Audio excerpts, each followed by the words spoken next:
America के राष्ट्रपति Donald Trump पूरी दुनिया को टैरिफ का डर दिखा रहे हैं। दावा तो यहां तक कर रहे हैं कि उनके इसी डर ने भारत और पाकिस्तान के बीच की जंग रुकवाई, नहीं तो अभी न्यूक्लियर वॉर हो गया होता। और अब अमेरिका टैरिफ वॉर को लेकर भारत को खुलेआम धमकी दे रहा है। कह रहा है कि भारत रूस के साथ अपने व्यापारिक रिश्तों को तोड़ ले, रूस से कुछ भी नहीं खरीदे। अमेरिका को इस बार का गुस्सा है कि भारत और रूस के व्यापारिक रिश्ते मजबूत होते जा रहे हैं। अब भारत की टेंशन को बढ़ाने के लिए अमेरिका के सीनेटर लिंडसे ग्राहम और रिचर्ड ब्लूमेंथल ने एक विधेयक वहां की संसद में पेश, और यह विधेयक भारत की चिंता को बढ़ाने वाला है, क्योंकि इस विधेयक में रूस पर तो भारी प्रतिबंध लगाने की बात की ही गई है, साथ ही भारत पर भी 500% टैरिफ लगाने की बात कही गई है। अगर रूस यूक्रेन के साथ स्थायी शांति को स्वीकार नहीं करता है तो उस पर और उसके सहयोगी, जिसमें भारत भी शामिल है, उस पर कठोर प्रतिबंध लगाए जाएंगे। जो प्रस्ताव अमेरिकी कांग्रेस यानी अमेरिकी संसद में पेश किया गया है, उसमें कहा गया है कि जो भी देश रूस से तेल, गैस और यूरेनियम खरीदता है, उन देशों पर 500% टैरिफ लगाया जाएगा। 50 सांसदों का समर्थन इस प्रस्ताव को मिला है, जो दिखा रहा है कि यह प्रस्ताव पास हो सकता है, और इसे भारत के लिए बड़ा संकट माना जा रहा है, क्योंकि रूस से तेल खरीदने वालों में भारत टॉप पर शामिल है।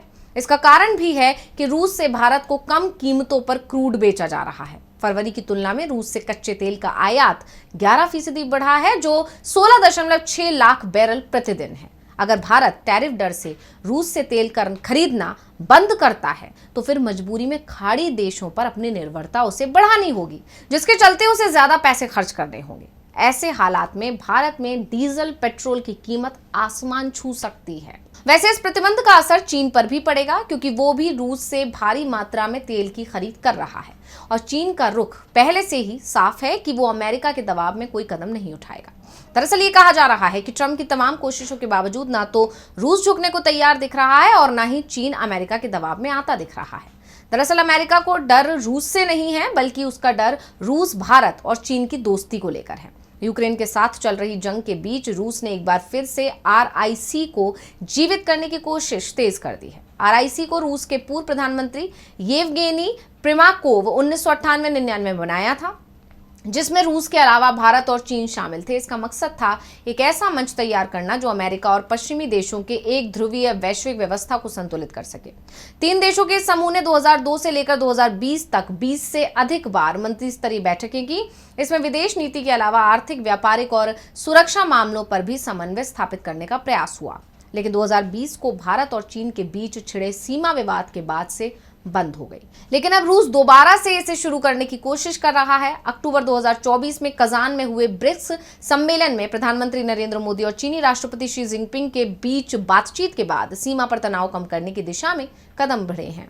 रूस इसी माहौल को आधार बनाकर आरआईसी को फिर से एक्टिव करना चाहता है।